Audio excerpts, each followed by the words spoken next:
E commerce का, तो उससे संबंधित आपको पता है जो बाजार के अंदर ना तो सीरीज उपलब्ध है ना क्वेश्चन आंसर बच्चों के पास है, तो मैं आपके पास एकदम ऑथेंटिक पूरा का पूरा जो जितने भी यूनिट आपकी unit first, unit second, unit third और यूनिट फोर्थ, उनके नोट्स प्लस क्वेश्चन आंसर किस तरीके से पूछे जाएंगे और आपको किस तरीके से करना है मैं आपको बताऊंगा। इसमें मैं आपको क्या है पूरा का पूरा नोट्स करवाने वाला हूँ, पूरे पूरे नोट्स का आपको आंसर बताने वाला हूँ। काफ़ी बच्चे ये देखते वीडियो को स्किप करेंगे, बिल्कुल भी नहीं करना आपको स्किप, पूरा वीडियो देखना है। अगर आप इस वीडियो को पूरा देख लोगे और उसके बाद में अगर आपसे क्वेश्चन नहीं बने पेपर के अंदर, तो आकर आप मुझे बता देना, मैं पूर्ण गारंटी देता हूं अगर आपने इस वीडियो को पूरा देखा है तो आप एग्जाम में एक भी पर्सन नहीं छोड़ कर आओगे। तो चलो शुरू करते हैं अपन अपने वीडियो को। आपका यूनिट फर्स्ट से अपन शुरू करेंगे, एक एक टॉपिक से आपको डिटेल में चीज़ें समझाऊंगा। आपको क्या करना है, बस पेशेंस के साथ आपको पढ़ाई करनी है, पूरा वीडियो देखना है। फिर इसकी जो पीडीएफ है वो टेलीग्राम चैनल पे मिलेगी, वहाँ से जाकर फिर से पढ़ लेना है। आपका कोई भी है एक नंबर काटने वाला नहीं मिलेगा आपका। चलो पहले प्रश्न की बात करें, ई कॉमर्स का परिचय, इंट्रोडक्शन ऑफ ई कॉमर्स। तो ई कॉमर्स होता क्या है देखो, आप जो इंटरनेट पे, पहली बात तो ई कार्ड समझाता हूँ। ई कार्ड क्या होता है, इलेक्ट्रॉनिक। कॉमर्स का अर्थ क्या होता है, जो अपन लेन देन करते हैं ना चीज़ों का, उसे कॉमर्स कहा जाता है। तो जो आप इंटरनेट पे चीज़ों को खरीदते हो और जो कुछ लोग बेचते हैं, उसी को क्या कहा जाता है, ई कॉमर्स के नाम से जाना जाता है। और ये सब चीज़ें किसके माध्यम से होनी चाहिए, इंटरनेट के माध्यम से जुड़ी होनी चाहिए। समझ में आ गया आपको। जैसे कि आप अमेजोन और फ्लिपकार्ट से आपने क्या आपकी सीरीज मंगाई राजस्थान के इतिहास की, समझ में आ गया, या फिर आपने राजस्थान के इतिहास की कोई बुक मंगाई कोई भी टीचर की, तो आपने क्या किया, ई कॉमर्स वेबसाइट के माध्यम से क्या किया है, आपने लेन देन किया है। अब ई कॉमर्स जो वेबसाइट होती हैं उनका उनका जो क्या होता है, एग्जाम्पल बताऊँ आपको, अमेजोन हो गया, समझ में आ गया आपको, फ्लिपकार्ट हो गया, मीशो हो गया, समझ में आ गया। तो ये सब बड़ी बड़ी क्या है ई कॉमर्स, अलीबाबा हो गया, ये सब एग्जांपल होती हैं ई कॉमर्स की। तो आपको क्या करना है, पहले बात अच्छे से जो मैंने आपको उदाहरण समझाया है, ई कॉमर्स का अर्थ ये होता है कि इंटरनेट के माध्यम से आप वस्तुओं को खरीद फरोख्त करते हो, उसी को क्या कहा जाता है, ई कॉमर्स के नाम से जाना जाता है। अब ई कॉमर्स का क्या क्या क्षेत्र होता है, मतलब भाई ई कॉमर्स का के कार्य हुए हैं, इसको देखेंगे। पहला है खुदरा बिक्री, रिटेलिंग, मतलब जै थे के करो तन चाहिए एक किताब, समझ में आ गई, तो थे मंगा ली, तो एक किताब जो खरीद रहे हो उनके कही जाए रिटेलिंग का नाम जाने जाए, मतलब छोटी मोटी चीज को एक आध चीज मंगा ली और रिटेलिंग का नाम से जाने जावा है। समझ में आ गया। तो आपको पहला तो ये शब्द याद कर लेना है, रिटेलिंग का। अगला शब्द है थोक विक्रेता। तो भाई थे के करो थारी एक कोचिंग है और सारा टाबरन एक साथ किताब बांटना चाहो हो, तो क्या करो बेड़ा करके थे को 500-600 किताब एक साथ मंगा ली, तो बा क्या होगी, होल सेलिंग के एग्जाम्पल के रूप में आएगी। समझ में आ गया आपको। तो पहला रिटेलिंग का काम होता है, दूसरा क्या होता है, थोक व्यापार का काम होता है। अगला क्या होता है, डिजिटल प्रोडक्ट्स का वितरण करना। तो थाने बेरो है जो ऑनलाइन जो अमेजोन पे ना, अमेजोन पे थे जाओगा तो किताब है ना, किताब बस सिर्फ एक दो प्रकार की किताब मिलेंगी। एक किताब तो थारा घर होगी प्रिंटेड, समझ में आ गई ना, कागज वाली। एक है क्या हुआ है, एक अमेजोन किंडर नाम को चीज भी आवा है। कह रहे थे जाए, मान लो कि कोई भी नोवेल है, गोदान नोवेल है प्रेमचंद को, वो खरीद लियो, तो वो क्या होगी, थारे फोन में डाउनलोड हो जाओगी, वह पीडीएफ और उन पढ़ता रहो। तो एक क्या होती है प्रिंटेड, वो फिजिकल कॉपी होती है और एक डिजिटल कॉपी होती है। तो आप वहां पर क्या कर सकते हो, डिजिटल प्रोडक्ट्स को भी खरीद फरोख्त कर सकते हो यहाँ पर। समझ में आ गया आपको। जैसे कि वेबसाइट का आप डोमेन वगैरह बेचते हो, ये सब भी इसके अंतर्गत आता है। अगले वाला क्या, ऑनलाइन बैंकिंग। तो ई कॉमर्स में क्या है भाई, थे ट्रांजेक्शन करो जाओ तो अलग अलग ऑप्शन आई ना, डेबिट कार्ड का है, यूपीआई का है, क्रेडिट कार्ड का ऑप्शन आता है, साथ के साथ क्या आता है, कैश ऑन डिलीवरी का ऑप्शन आता है। तो इसमें क्या क्या करते हो आप, ऑनलाइन बैंकिंग भी करते हो। अच्छे से याद कर लेना सारी चीज़ों को, और अच्छे से समझाऊंगा मैं आपको। ऑनलाइन शिक्षा और सेवाएं, तो ऑनलाइन थे के कर सको उठे एजुकेशन भी प्राप्त कर सको। जैसे मैंने एग्जांपल बताया ना कि अमेजोन पर थे, अमेजोन किंडल डाउनलोड करके के कर सको उठे किताब वगैरह पढ़ सको। अगले वाला क्या, B2B, B2C, C2C और G2C लेन देन कर सकते हैं। इन्हें ये क्या होते हैं ये आगे समझाऊंगा डिटेल में। अब थारा यहाँ नहीं समझ में आया तो एक और उदाहरण दो, जहाँ एक छोटा सा उदाहरण दो, थे गया बाजार के अंदर, समझ में आ गई। अब दो बाजार कौन सा है, पहले बाजार होया करता भाई गांव, जहाँ गांव शहर में थे जाओ हो बाजार में, वो आजकल ऑनलाइन का बाजार भी तो है, जहाँ अमेजोन है वो भी तो बाजार ही है एक तरीका को, सबके भी मिला, चाहे कुछ ही ले लो, चाहे ऊपड़ाओं लेके चाहे थे ले लो, कोई हेलीकॉप्टर तक सब कुछ मिल जाओ आज के टाइम ऑनलाइन। तो वही बात है, बाजार में गया तो बाजार में थे के कर्स को हो, बाजार में थे गया था एक कॉपी खरीद के लानी ही, तो थे के हो रिटेल खुदरा बिक्री करी, मतलब एक किताब खरीदी।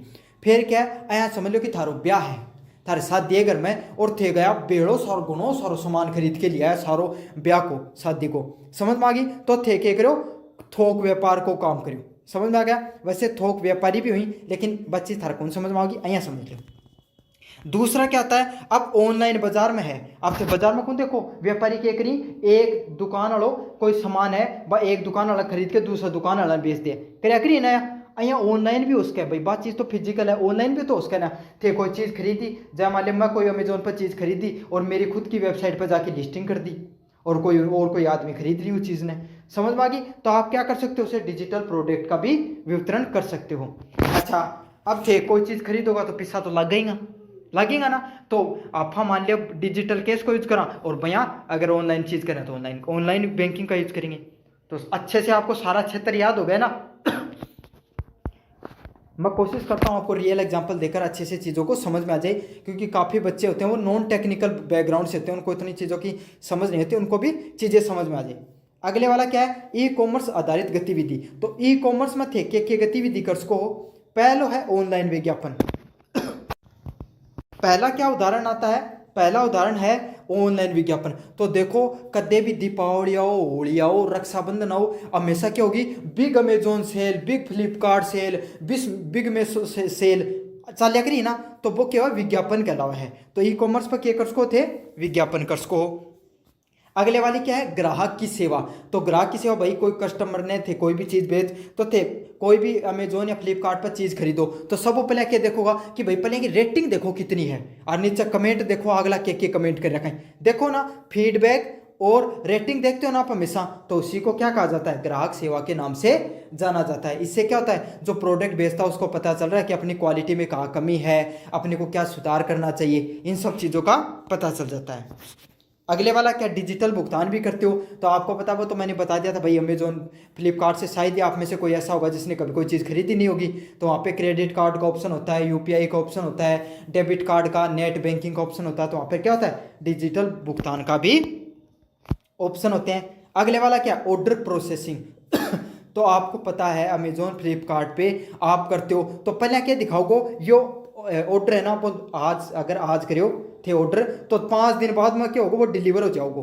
तो ये बीच में था दिखाओगे कि आज वो था लगाऊँ 10 किलोमीटर जठियों डिलीवर हो, 10 किलोमीटर आगे चल गो, फिर दिखाओ 50 किलोमीटर और आगे चल गो, अब तो थाला घर आके नहीं पूछ गो, लेकिन काल तक आओगे, ऐसे दिखाता ना आपको, बस यही है। तो इसे क्या कहा जाता है, ऑर्डर प्रोसेसिंग के नाम से जाना जाता है। अगले वाला प्रश्न है, उत्पाद की डिलीवरी और सॉरी। तो आपको पता है लॉजिस्टिक क्या होता है, लॉजिस्टिक होता है जो चीज़ थे मंगाई है ना, जब थे मंगाई किताब, तो बात लॉजिस्टिक हो है, कोई उत्पाद जी के अंदर घरे क्या होना लॉजिस्टिक बोली जा है। और डिलीवरी क्या है भाई, जो चीज़ था पकड़ाई जा रही है, जो डिलीवरी बॉय के द्वारा बात डिलीवरी कर रहा। तो सारी चीज़ें समझ में आ गई ना था। अब ऐसी चीज़ें मैं एकदम था थारी भाषा भी समझा दी है, टेक्निकल भाषा भी समझा दी है। तो अब प्रश्न आवे तो जरूर से करे हो, प्रश्न क्या होगा, ई कॉमर्स आधारित गतिविधियों के बारे में विस्तृत रूप से बताइए। तो सारी चीज विस्तृत रूप से बता देनी है। अगले वाला क्या है, ई कॉमर्स के तकनीकी घटक, technical component of e commerce. तो ई कॉमर्स का तकनीकी घटक क्या वही, पहलो क्या होगा, इंटरनेट और वेबसाइट। तो आपको पता भाई ई कॉमर्स है, समझ में आ गया आपको। तो ई का अर्थ इलेक्ट्रॉनिक और ई का अर्थ क्या होगा, इंटरनेट। तो सबसे पहले क्या होगा, इंटरनेट और वेबसाइट से तो जुड़े ही रहो, इतनी बात तो थारे भी समझ में आए।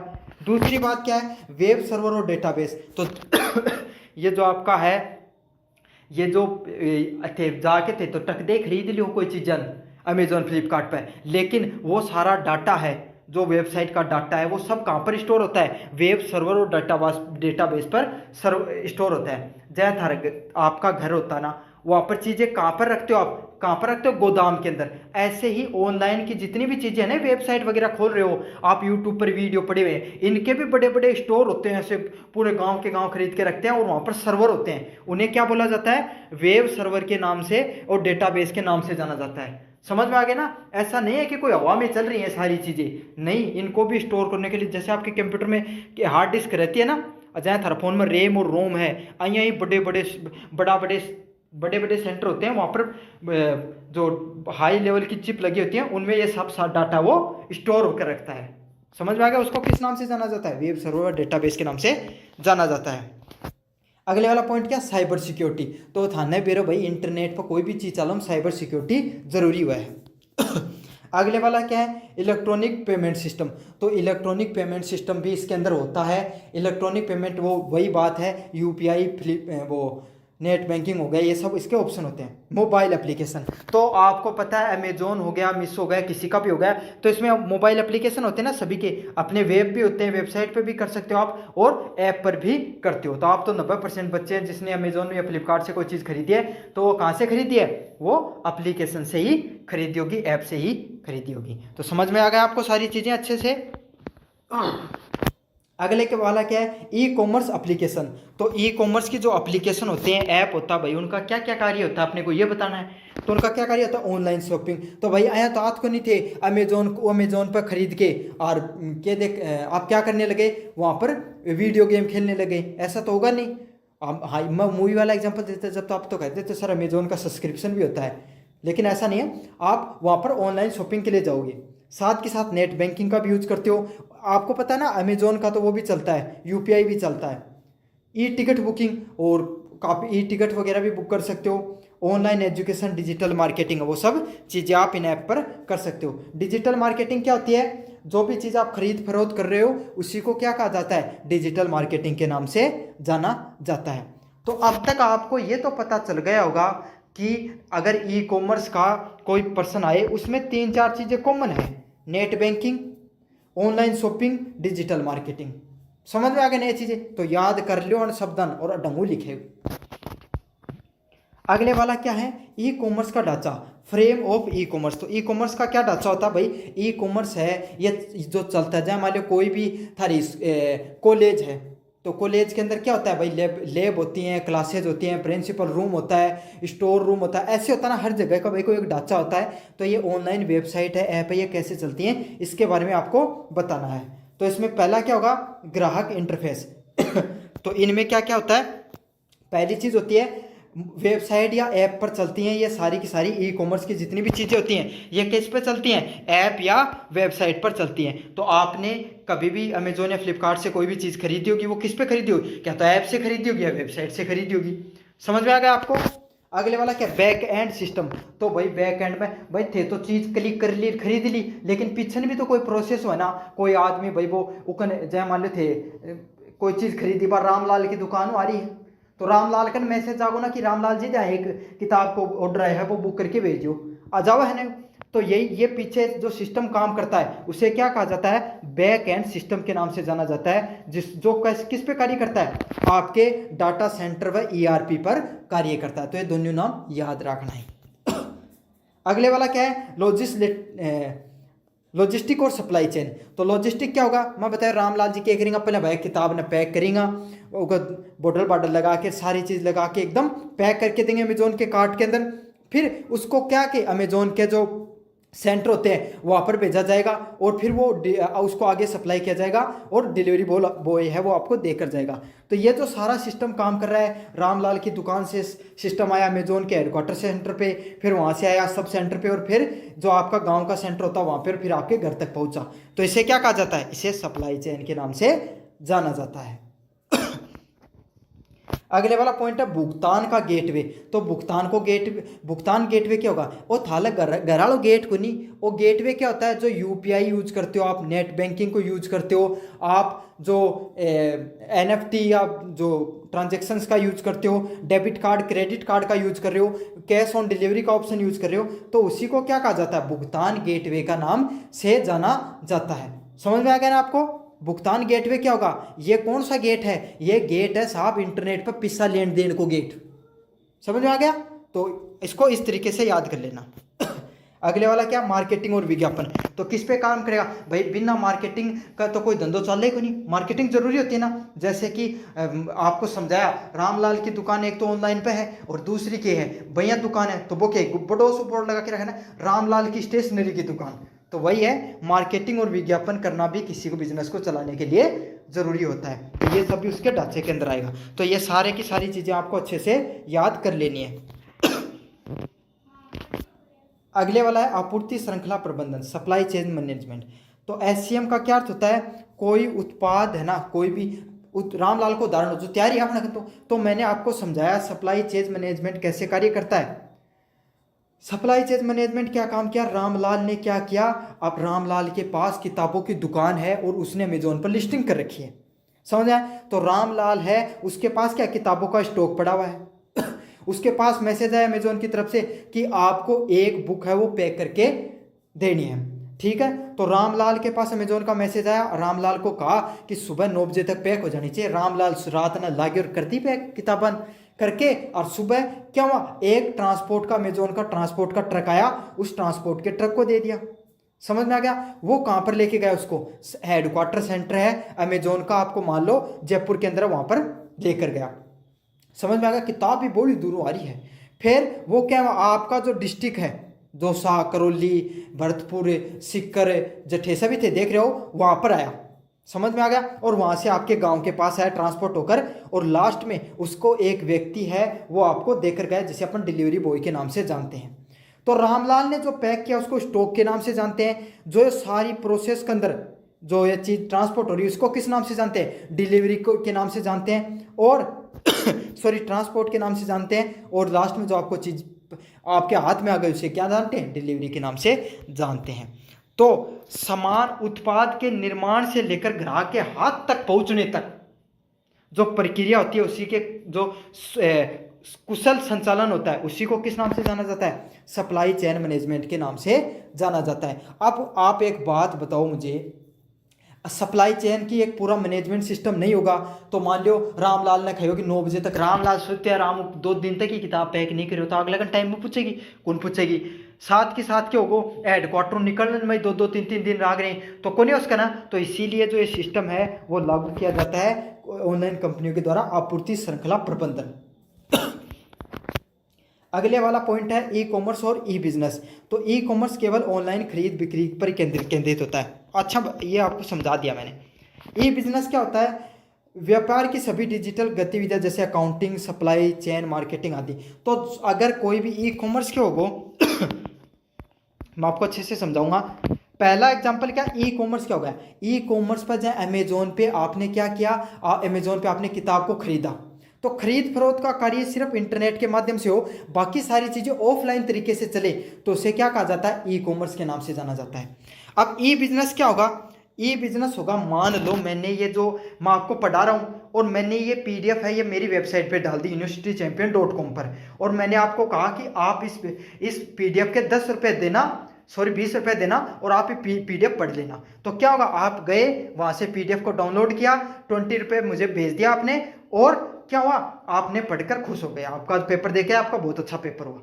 तो ये जो सारा का सारा सिस्टम वो कैसे काम कर रहा है, ऑनलाइन तरीके से कार्य कर रहा है। तो ये क्या कहलाएगा, ई बिजनेस के अंतर्गत आएगा, जिसमें सारी गतिविधियां अकाउंटिंग, सप्लाई चेन मार्केटिंग आदि सारी की सारी चीजें किस पर कार्य करती हैं, ऑनलाइन तरीके से कार्य करती हैं, उसी को ई बिजनेस के नाम से जाना जाता है। अगले वाला एम कॉमर्स। एम कॉमर्स क्या होता है, मोबाइल उपकरण जैसे स्मार्टफोन आदि ई कॉमर्स गतिविधियों का जो अंजाम देते हैं। तो एम कॉम क्या होता है, एम कॉम होता है मोबाइल कॉमर्स, मतलब मोबाइल पे आपने कोई भी मोबाइल फोन पे ऐप पे आपने खरीदारी की, बैंकिंग की, जो सारी चीजें आप मोबाइल पर ही तो करते हो, तो इस पूरी प्रोसेस को क्या कहा जाता है, एम कॉमर्स के नाम से जाना जाता है, फुल फॉर्म होती है मोबाइल कॉमर्स। अगले वाला क्या है, शुद्ध ऑनलाइन नवाब बिक्री and click website, pure online and bricks and click website. तो प्योर ऑनलाइन क्या होता है, प्योर ऑनलाइन है ऐसे व्यवसाय जो सिर्फ इंटरनेट पर ही डिपेंड करते हैं, जैसे अमेजोन हो गया, फ्लिपकार्ट हो गया, ये सब क्या है कि इस पर डिपेंड करते हैं, ज़्यादातर ये डिपेंड करते हैं ऑनलाइन सिस्टम पर ही। तो इसे क्या कहा जाता है, प्योर ऑनलाइन के नाम से जाना जाता है। अगले वाला क्या, ब्रिक्स एंड क्लिक। तो भौतिक दुकान, भाई ब्रिक्स क्या होगा, बाठाओं समझ लो, आया समझ लो कि जो थे दुकान जो बाजार में जाके थे सामान खरीद के लिए, वो कौन के नाम हुआ है, ब्रिक्स एंड क्लिक के नाम से जाना जाता है, जिसमें भौतिक दुकान भी होगी और ऑनलाइन उपस्थिति भी देखने को मिलेगी। जैसे रिलायंस ट्रेड वो ऑनलाइन वेबसाइट होती हैं वो। जैसे रामलाल का उदाहरण है ना, तो रामलाल ने क्या कर रखा है, रामलाल ने अपनी दुकान वैसे भी बना रखी है और ऑनलाइन भी लिस्टिंग कर रखी है। तो रामलाल की दुकान होगी ब्रिक एंड क्लिक में, और एक श्याम जी है, तो श्याम जी क्या करें कि सिर्फ उनकी दुकान ही सारी ऑनलाइन चल रहा है, तो बात क्या होगी, प्योर ऑनलाइन में होगी। समझ में आ गया, उसकी दुकान ही सिर्फ अमेजोन पे है, बाकी उसकी कोई वैसे दुकान नहीं है बाजार में, तो वो क्या प्योर ऑनलाइन तरीके से कार्य करता है। तो ये है आपका फर्स्ट यूनिट। मुझे उम्मीद है अगर आपने इसको अभी तक देखा है, यहाँ तक सारे बच्चे यस लिखकर भेजो जिसने अभी तक देखा है, उनको समझ में आया है या नहीं समझ में आया है, ये भी कमेंट बॉक्स में जरूर से बताएं। अगले वाला प्रश्न है ऑनलाइन व्यापार की योजना, ऑनलाइन प्लानिंग ऑनलाइन बिजनेस। तो पहली यूनिट थी वो ई कॉमर्स पे थी, दूसरी क्या है, अब आप ऑनलाइन बिजनेस शुरू करना चाहते हो तो आपको क्या क्या करना होगा।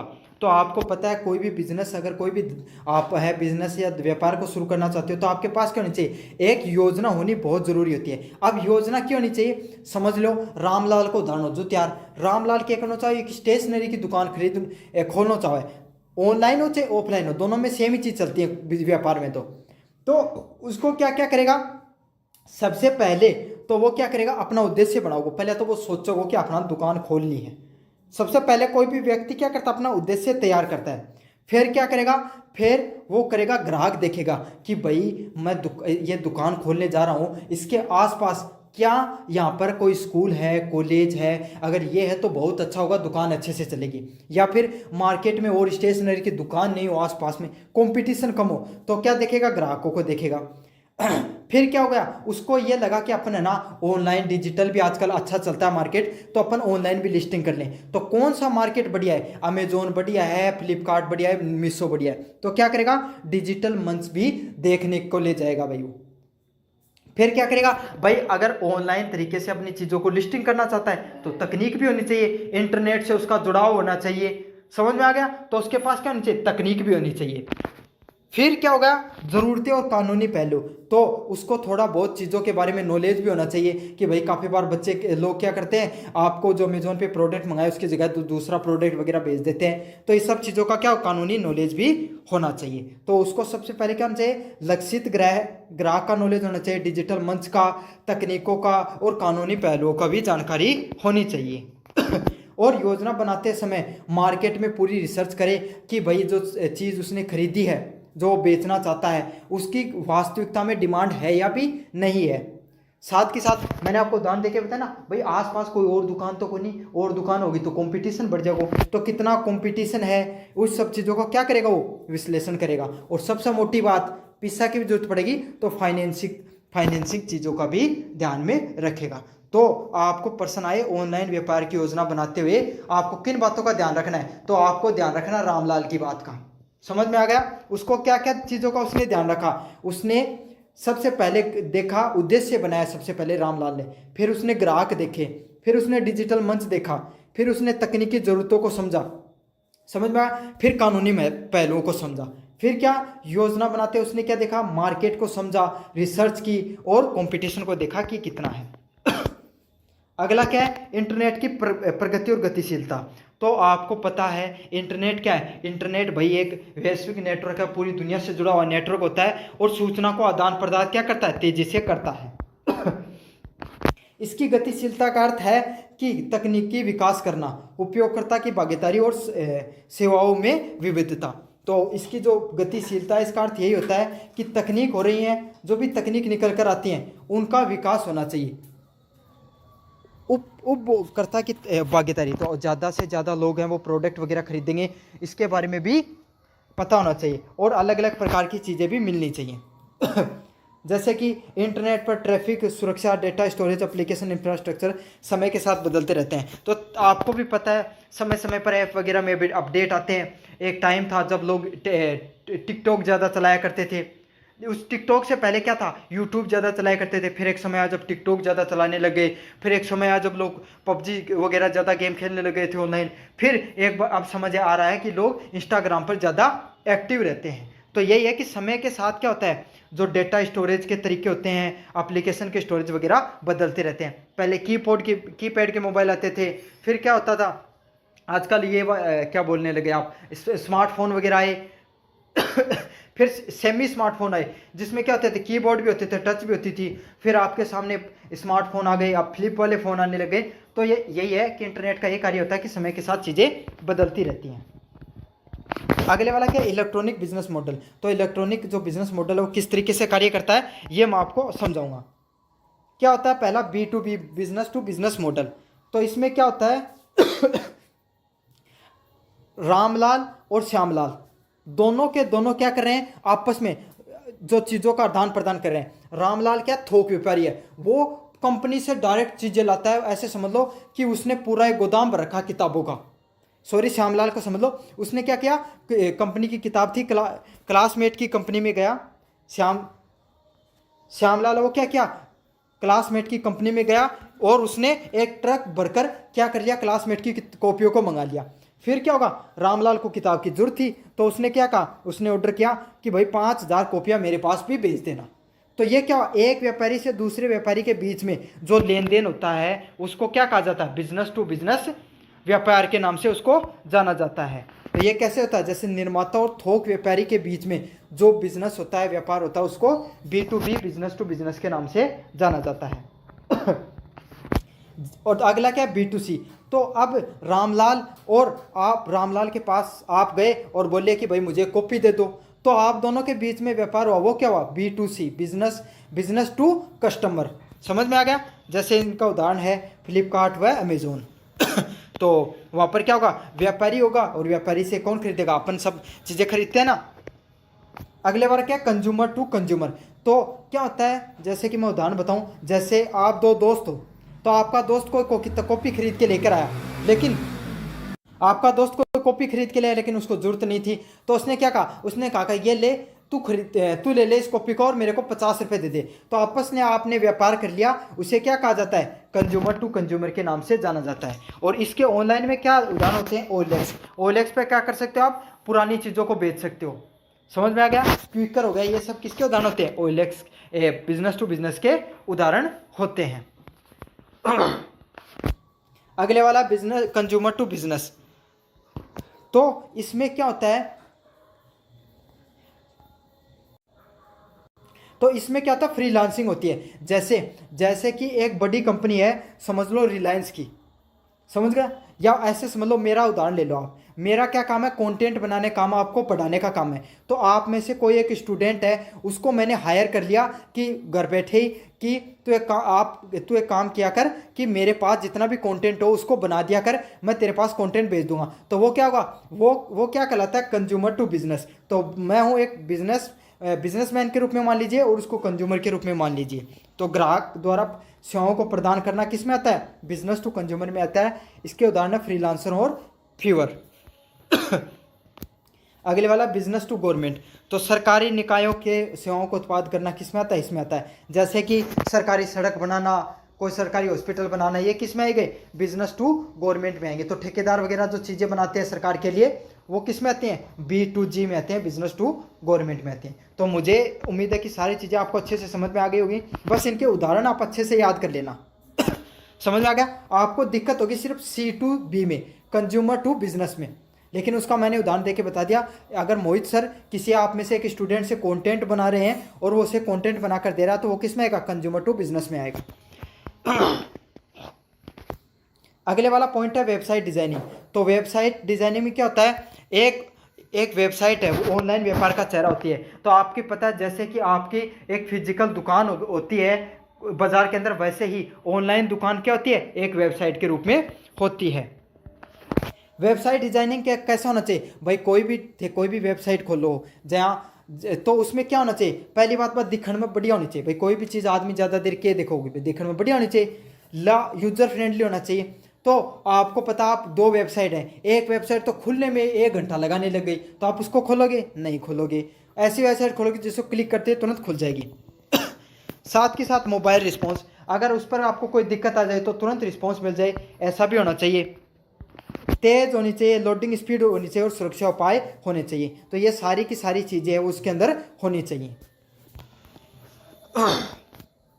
अगले वाला पॉइंट है ग्राहक अनुभव को बेहतर बनाने इसका मुख्य उद्देश्य होता है। तो कोई भी वेबसाइट होती है उसका मुख्य उद्देश्य क्या होता है, कोई भी ग्राहक है उसका जो एक्सपीरियंस है उसको वो बढ़िया से बढ़िया बनाए।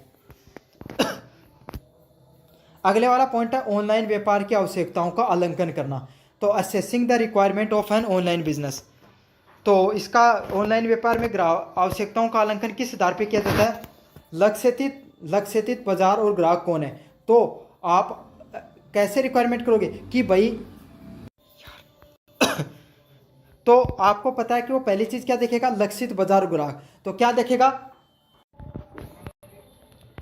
ये रामलाल है, अब रामलाल का लक्षित बाजार और ग्राहक कौन है, स्कूल के पास या कॉलेज के पास उसकी दुकान होनी चाहिए। कौन होंगे, पढ़ने वाले बच्चे हैं वो क्या होंगे, उसके ग्राहक होंगे। तो समझ में आ गया उसको कि उसका ग्राहक कौन होंगे, उसके हर व्यक्ति है। जैसे ब्यूटी पार्लर वाले हैं तो उनको पता हो कि लड़कियां हो गई वो ज़्यादा ब्यूटी पार्लर में जाती हैं, और स्टेशनरी की दुकान है तो छोटे बच्चे पढ़ने वाले विद्यार्थी हो गए। तो ये क्या होते हैं, ग्राहक होंगे। अगले वाला क्या है, जैसे परचून की दुकान होती है जहाँ पर मतलब घर का सामान मिलता है, तो वो ऐसे कोई उजाड़ में बनाकर दुकान खरीदे, कोई खरीदेगा, कोई नहीं खरीदेगा। और ऐसी जगह खरीदे जहाँ पर बहुत सारे लोगों की कॉलोनी रहती है तो वहाँ पर बिकेगा। तो यही होता है कि ग्राहक कौन है, बाजार उसको कहाँ पर बनाना है, इस चीज़ का ध्यान में रखना होता है। अगले वाला कौन सा है कि भाई उसको क्या क्या पदार्थ बेचना है, क्या उत्पाद बेचना है। तो रामलाल क्या क्या भाई स्टेशनरी की दुकान है तो वो कॉपी बेचेगा, पेन भी बेच सकता है, साथ के साथ किताबें भी बेच सकता है, कंपटीशन की भी बेच सकता है, स्कूल वालों की भी बेच सकता है, कॉलेज वालों की भी बेच सकता है। तो यही है, साथ के साथ एक फोटोकॉपी की भी दुकान रख ले वो। समझ में आ गया। तो इन सब चीज़ों को भाई उसको कौन सी उत्पाद व सेवाओं को प्रदान की जाएंगी। अगले वाला क्या है, आवश्यक तकनीकी प्लेटफॉर्म क्या होंगे। तो उसके पास क्या क्या प्लेटफॉर्म हो गए, वेबसाइट हो गई, मोबाइल ऐप वगैरह है, वो सब चीज़ें होनी चाहिए। तो अगर मान लो कि वो ऑनलाइन चीज़ों को लिस्टिंग करना चाहता है, ई कॉमर्स से संबंधित है, तो वो क्या करेगा, उसको अगर ऑनलाइन चीज़ों को लिस्टिंग करना चाहता है तो उसके पास ऐप भी होना चाहिए, वेबसाइट भी होनी चाहिए। अगले वाला क्या, भुगतान, डिलीवरी और ग्राहक सेवा की व्यवस्था होनी चाहिए। तो वो आप ऑनलाइन करेगा तो भाई उसके पास क्या होना चाहिए, यूपीआई का ऑप्शन भी होना चाहिए। आपको पता कोई भी प्रोडक्ट है फ्लिपकार्ट अमेजोन पे खरीदते हो तो जिस पे कैश ऑन डिलीवरी का ऑप्शन होता है तो ग्राहक क्या करते हैं, उसको खरीदने को ज़्यादा प्रीफर करते हैं। तो यही है, उसको भुगतान व डिलीवरी ग्राहक सेवा की व्यवस्था भी उसके पास होनी चाहिए। अगले वाला क्या है, डेटा की सुरक्षा रखना और कानूनी जिम्मेदारी को भी पता होना चाहिए। भाई ऐसे नहीं कि उसकी क्या हो गए, उसने जो कोई ऐसा प्रोडक्ट बनाया जो किसी के पास नहीं है और लोग उसके चोरी करने लग जाएं, तो क्या हो गया, ऐसी चीज़ों की उसको कानूनी जिम्मेदारी भी पता होनी चाहिए। 6 नंबर प्रश्न है, सिस्टम का डिजाइन, विकास और परियोजना।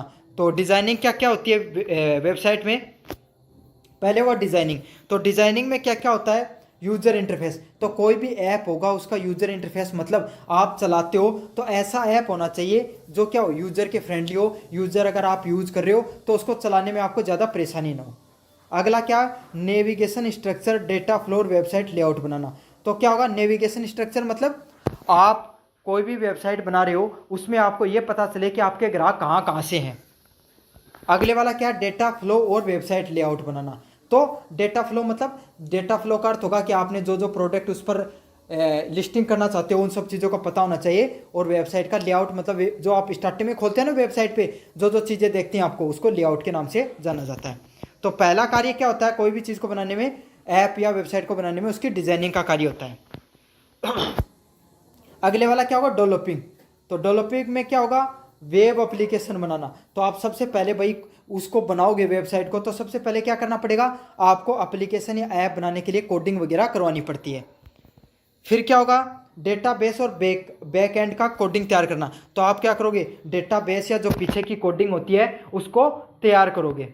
साथ के साथ HTML, CSS, जावास्क्रिप्ट वगैरह का तकनीक का यूज करके आप ऐप का डिज़ाइन करोगे। अगले वाले की बात करें, डिप्लॉइंग, परियोजना। तो सर्वर और वेबसाइट पे आप चीज़ों को क्या करोगे, फिर अपनी जो भी आपने प्रोडक्ट लॉन्च किया उसको अपलोड कर दोगे, डोमेन से कनेक्ट करोगे, लाइव टेस्टिंग करोगे और सुरक्षा अपडेट वगैरह समय समय पर देते रहोगे। तो इसी को क्या नाम से जाना जाता है? डिप्लॉइंग के नाम से जाना जाता है। तो ये हो गया आपका यूनिट नंबर 2 भी खत्म। अब यूनिट नंबर 3 की बात करेंगे, जो है ई कॉमर्स से संचालन से संबंधित ऑपरेशन ऑफ ई कॉमर्स। तो ऑनलाइन सिस्टम किस तरीके से कार्य करता है इसके बारे में अपन बात करेंगे। तो ई कॉमर्स संचालन का क्या अर्थ होता है? किसी भी व्यापार को चलाने से जुड़ी गतिविधियां, जैसे कि तो ई कॉमर्स संचालन क्या हो भाई? ऑनलाइन जो ये वेबसाइट वगैरह चलती हैं किस तरीके से कार्य करती हैं? पहला क्या होगा आपको? ऑनलाइन संचालन। तो आपको भैया आपको जो सर्वर है उससे कनेक्टिविटी प्रदान करनी पड़ेगी, गूगल पे लिस्टिंग करनी होगी, ये सब चीज़ें करनी होगी। अगले वाला ऑर्डर प्रोसेसिंग। तो आपके पास ऑर्डर आएगा, उसको लेन देन लेना, फिर उसको ग्राहक को सारी चीज़ें दिखाना वो कहाँ तक पहुँच गया, प्लेस हुआ नहीं हुआ, तो इसे क्या नाम से जाना जाता है? ऑर्डर प्लेसिंग के नाम से जाना जाता है। अगले वाला क्या है? भुगतान प्राप्त करना। तो आप जो पैसा जो लेन देन हो रहा है भुगतान का ऑनलाइन ट्रांजैक्शन में, तो उसका भी आपको ध्यान रखना होगा कि वो सही तरीके से कार्य करे, लोगों का पैसा कहीं अटक नहीं जाए, आपके पास नहीं पहुंचे। तो इन सब समस्याओं का भी आपको समाधान करना होगा। अगले वाला पॉइंट है ग्राहक सेवा। तो आपको पता है कि काफ़ी चीज़ें जो ग्राहकों को पसंद भी आएंगी, कुछ चीज़ें नहीं पसंद आएगी, तो क्या क्वालिटी में मेंटेन करना है, क्या चीज़ों आपको बेहतर करनी है, तो ग्राहकों का आपको फीडबैक भी लेना होता है। अगले वाला क्या? माल की डिलीवरी। मतलब जो प्रोडक्ट आप बेच रहे हो उत्पाद, उसको डिलीवर करने की भी आपकी जिम्मेदारी होती है इसमें। अगले वाला क्या? डेटा सुरक्षा और गोपनीयता।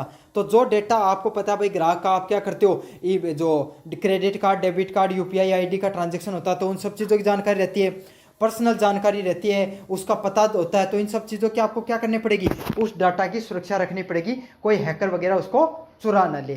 तो यही सब चीज़ें हैं जो ई कॉमर्स के संचालन से संबंधित होती हैं। अगले वाला ऑनलाइन भुगतान प्रणाली। तो ऑनलाइन पेमेंट का क्या क्या माध्यम होते हैं? क्या क्या होते हैं? क्रेडिट व डेबिट कार्ड होते हैं। Net banking. नेट बैंकिंग क्या होती है? एनएफटी ट्रांजैक्शंस होते हैं। बैंक टू बैंक ट्रांजैक्शन करते हो उसे किस नाम से जाना जाता है? बैंक नेट बैंकिंग के नाम से जाना जाता है। अगले वाला क्या है? UPI transaction. तो फोन पे, गूगल पे के माध्यम से अगर आप ट्रांजैक्शन कर रहे हो तो उसे क्या किस नाम से जाना जाता है? यूपीआई ट्रांजैक्शन के नाम से जाना जाता है। अगले वाला पर्सन है मोबाइल वॉलेट। तो मोबाइल वॉलेट क्या होते हैं? पेटीएम, अमेजोन पे वगैरह का यूज करते हो उसे मोबाइल वॉलेट के नाम से जाना, वो मोबाइल वॉलेट होते हैं। अगला क्या? ईएमआई का ऑप्शन भी उपलब्ध होता है। आपको पता है ईएमआई पे भी अपन बहुत सी चीज़ें खरीदते हैं। तो ये सब क्या होते हैं? ऑनलाइन भुगतान के तरीके होते हैं कोई भी वेबसाइट के ऊपर। अगले वाला क्या? इलेक्ट्रॉनिक भुगतान प्रणाली। तो इलेक्ट्रॉनिक तरीके से आप किस किस तरीके से भुगतान करवा सकते हो लोगों से? पहला है वीजा व मास्टर कार्ड। तो डेबिट कार्ड व क्रेडिट कार्ड के माध्यम से आप ट्रांजैक्शन करा सकते हो, जिसमें क्या आता है? वीजा व मास्टर कार्ड है वो आता है। तो वीजा व मास्टर कार्ड के डेबिट कार्ड व क्रेडिट कार्ड आते हैं ना, तो उसके माध्यम से आप ट्रांजैक्शन करा सकते हो। इंटरनेट बैंकिंग वही है, आपको पता है बैंक टू बैंक ट्रांजैक्शन वगैरह करते हो। डिजिटल वॉलेट फ़ोन पे वगैरह से। मोबाइल बैंकिंग वही है, फ़ोन पे, गूगल पे, ये सब चीज़ें। और क्रिप्टो करेंसी के माध्यम से भी काफ़ी बार आप ट्रांजैक्शन कर सकते हो। भारत में तो लागू नहीं होती, लेकिन कोई ऐसा देश है जहाँ पर क्रिप्टो करेंसी लीगल है। लीगल तो इंडिया में भी है, लेकिन ट्रांजैक्शन अलाउ होते हैं, तो वहाँ पर बिटकॉइन वगैरह का भी आप प्रयोग करके इलेक्ट्रॉन पेमेंट को कर सकते हो। लाभ क्या होता है ऑनलाइन पेमेंट करवाने का? भाई तेज होता है, सुरक्षित होता है और समय बचता है। तो क्या होगा? स्पीड से कार्य करती हैं सारी चीज़ें, तथा ग्राहकों का क्या होता है? समय बचता है इन सब चीज़ों से। चुनौतियाँ क्या होती हैं? साइबर सुरक्षा। साइबर धोखाधड़ी हो सकती है कोई व्यक्ति के साथ, तकनीकी विफलता भी देखने को मिल सकती है। तो यही है, साइबर अपराध की समस्या हो गई, धोखाधड़ी हो गई, वह तकनीक विफलता देखने को मिल सकती है। 4 नंबर प्रश्न है पेमेंट गेटवे। तो पेमेंट गेटवे क्या होती है? तो मैंने गेटवे समझाए थे ना आपको, कि जो ग्राहक, व्यापारी और बैंक के बीच में ऑनलाइन की विधि भुगतान को सक्षम बनाने के लिए कार्य करते हैं, उसको पेमेंट गेटवे के नाम से जाना जाता है। तो आपको पता है भाई, ग्राहक हो गया, आपने कोई भी यूपीआई पे किसी को ट्रांजैक्शन किया, तो वो क्या हुआ? वो प्रोसेसिंग होके जो फ़ोन पे का जो बैंक है वहाँ से प्रोसेसिंग और फिर आपसे बैंक से पैसे कटे और सामने वाले के पास गए, तो यही क्या? पेमेंट गेटवे के नाम से जाना जाता है। तो गेटवे में क्या होता है भाई? गेट में आप आने जाने का काम रहता है ना, तो यही है, लेन देन का जो सारा कार्य होता है वो उसमें जो प्रोसेस होती है वो पेमेंट गेटवे के द्वारा ही होती है। उदाहरण रोजर पे, PayU, CC venue, bill desk, ये सारे गेटवे होते हैं। जैसे रोजर पे वगैरह भी होते हैं। आपको रोजर पे का तो आपने नाम सुना होगा, अगले वाला पॉइंट है किस कार्य प्रणाली पे कार्य करते हैं, ग्राहक का भुगतान करने के। तो ये इसका कार्य क्या होता है, कोई भी ग्राहक होता है उसके पास भुगतान पहुंच जाता है। दूसरा, पेमेंट गेटवे बैंक से अनुमति लेता है। तो पेमेंट गेटवे होता है वो बैंक से अनुमति लेता है कि भाई ये सही आदमी ने किया है नहीं किया है, फ्रॉड है कोई। अगले वाला क्या है, भुगतान को सत्यापित कर व्यापारी को भेजता है। तो जो भुगतान हो रहा है उसको सत्यापित करता है कि सही आदमी के द्वारा ये किया जा रहा है और फिर जो सामने वाला व्यक्ति है उसके पास भेज देता है। अगले वाला प्रश्न है विजिटर टू वेबसाइट। तो ई कॉमर्स वेबसाइट की सफलता के लिए किस पर डिपेंड करी, भाई आपके पास आपकी वेबसाइट पे ज़्यादा से ज़्यादा दुकान आएंगे लोग तो ही क्या होगी, आपकी सफलता होगी। तो आप ऐसे समझ लो आपके बिजनेस में ज़्यादा से ज़्यादा लोग आपकी दुकान पर आएंगे तभी तो आप बिजनेस में सफल होगे। तो वही चीज़ है, यही ई कॉमर्स वेबसाइट से संबंधित भी होती है। तो इसमें दो प्रकार के ग्राहक हो सकते हैं, नए विजिटर जो पहली बार वेबसाइट पे हैं, दूसरे रिटर्निंग विजिटर तो जो वेबसाइट को दूसरी बार प्रयोग में कर रहे हैं, बार बार जो यूज़ कर रहे हैं, वो कौन से होते हैं, नए विजिटर के नाम से उनको जाना जाता है। क्या महत्व होगा इनका, ग्राहकों की संख्या जानना। तो इसमें क्या होगा, ग्राहकों की आपको क्या पता चलती है, संख्या का पता चलता है, भाई अपने बिजनेस से संबंधित कितने ग्राहक हैं। अगले वाला खरीदारी पैटर्न समझता। तो लोग है ना किस किस तरीके के ज़्यादा चीज़ें खरीदते हैं। जैसे रामलाल को पता चला कि भाई उसकी तो क्लासमेट की कॉपियाँ वो ज़्यादा बिकती हैं, तो वो क्या करेगा, उसको उस कॉपी को ज़्यादा मंगाएगा। समझ में आ गया, उस पर ऑफर वगैरह देगा ताकि ज़्यादा लोग आकर्षित हो। मार्केटिंग रणनीति तय करना। तो अब रामलाल को पता चला कि भाई स्कूल वगैरह हैं वो अब खुलने वाली हैं, छुट्टियों में ज़्यादा लोग खरीद रहे हैं, स्कूल में जो परीक्षा वगैरह होने चाहिए, तो वो क्या हो गया, वो वहाँ पर। अगले वाले पॉइंट की बात करें, वेबसाइट प्रचार के टूल। तो वेबसाइट के प्रचार के टूल क्या क्या होते हैं, तो सबसे पहले होता है एसईओ, सर्च इंजन ऑप्टिमाइजेशन। तो इसको ऐसे समझ लो, रामलाल ने की फिजिकल दुकान है तो उसने क्या लगा रखा है, बाहर पोस्टर वगैरह लगा रखा है, साथ के साथ एक दो व्यक्तियों को पर्चा बांटने के लिए भी छोड़ रखा कि भाई ये दुकान है। समझ आ गया। तो इससे क्या कहा जाता है, इससे क्या होगा, लोगों को पता चलेगा कि यहाँ पर भाई एक व्यक्ति की दुकान है, स्टेशनरी की दुकान है। तो उसी तरीके से ये तो था फिजिकल का उदाहरण, लेकिन आपको क्या होता है ऑनलाइन में क्या करना पड़ता है, कीवर्ड वगैरह लिखने पड़ते हैं ताकि वो गूगल के सर्च में आए, वेबसाइट की रैंक बढ़े। आपको पता है जो वेबसाइट आपने सर्च किया राजस्थान जीके बुक, तो जो जिस पे पहली वेबसाइट जो सबसे टॉप रैंक पर आएगी उस पर ही सबसे ज़्यादा लोग क्लिक करेंगे।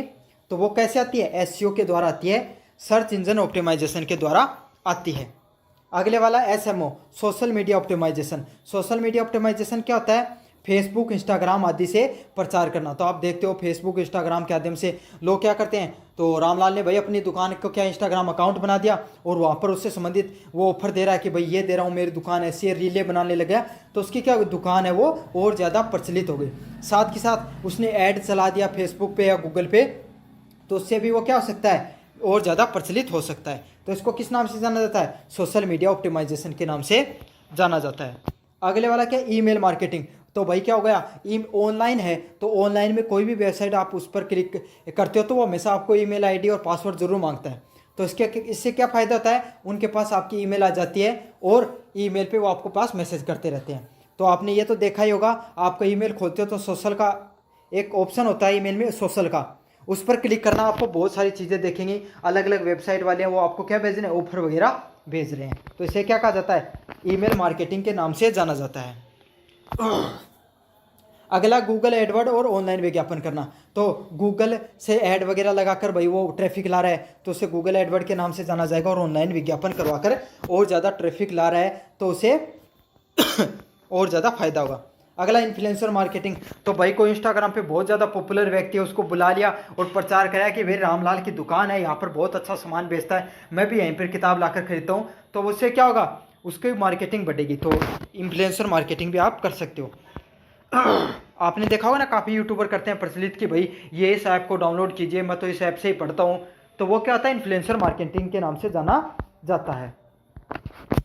अगले वाला ई पेमेंट प्रणाली के लिए जोखिम प्रबंधन विकल्प, risk management option for E payment system. तो इसमें क्या होता है, डेटा चोरी करना। तो जो ई पेमेंट होता है, ऑनलाइन पेमेंट करते हो, इसमें क्या रिस्क हो सकता है, डेटा का चोरी हो सकता है, आपका फर्जी लेन देन हो सकता है, लोग आपका क्या कर सकते हैं, भाई आपको पता ही नहीं चला, बीच में क्या हो जाते हैं, लोग पैसे उड़ा लेते हैं, सिस्टम को हैक कर लिया गया और भुगतान की विफलता हो गई। तो ये सब चीज़ें हैं, ये जोखिम होते हैं ऑनलाइन लेन देन से संबंधित। अगले वाला के प्रबंधन, SSL प्रमाणन, मतलब आप क्या कर सकते हो इन सब चीज़ों के लिए, तो सिक्योर सॉकेट लॉकर लगा सकते हो, लेयर लगा सकते हो, जिससे ये पता चले जो आप ट्रांजेक्शन हो रहा है वो सिक्योर तरीके से हो रहा है। अगला क्या है, 2 स्टेप ऑथेंटिफिकेशन। तो आपको पता है जब आप कोई भी ऑनलाइन ट्रांजेक्शन करते हो तो उसमें क्या होता है, काफ़ी बार OTP भी आते हैं, समझ में, पासवर्ड भी मांगता है, तो उसी को क्या कहा जाता है, 2 स्टेप ऑथेंटिफिकेशन के नाम से जाना जाता है। अगले वाला क्या है, एनक्रिप्शन तकनीक। तो एनक्रिप्शन तकनीक क्या होती है, एनक्रिप्शन तकनीक होती है जिससे लोगों को ये पता नहीं चले, हैकर वगैरह कि जो आपने जो ट्रांजैक्शन कर रहे हो ना वो कोड में कन्वर्ट हो जाएगा। अब वो कोड कोई पढ़ नहीं सकता तो हैक करना मुश्किल हो जाता है। अगले वाला क्या, फायरवॉल व एंटीवायरस। तो आपने फायरवॉल वगैरह एंटीवायरस का प्रयोग किया, जिससे क्या हुआ, कम से जो हैकर वगैरह वो आप तक पहुंच नहीं बन पाती है। धोखाधड़ी की पहचान करना और रोकथाम के लिए सॉफ्टवेयर का उपयोग कर सकते हो। अब पहुंचते हैं अपन 4 नंबर यूनिट की तरफ, जहां पर क्या आता है, ई कॉमर्स के खतरों की प्रवृत्ति। तो ई कॉमर्स में आपको किस किस प्रकार के खतरे हो सकते हैं।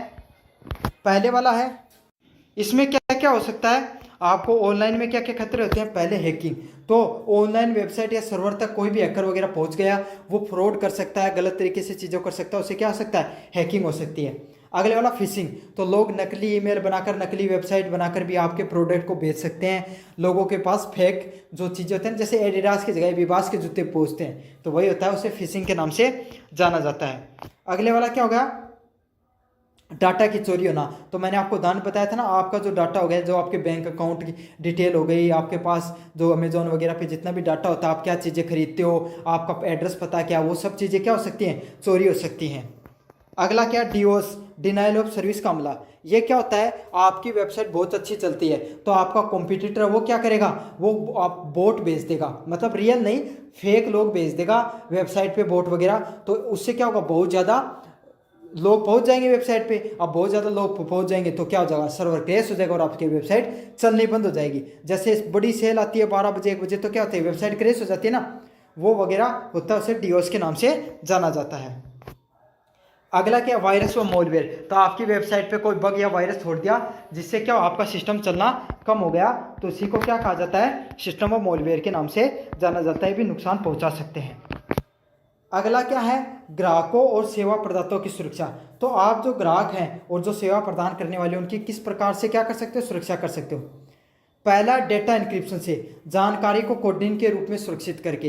तो आपके पास जो भी जानकारी आ रही है, आप उसको कोड के रूप में इंक्रिप्ट करके क्या कर सकते हो, सेव कर सकते हो। दूसरा क्या, SSL सर्टिफिकेट।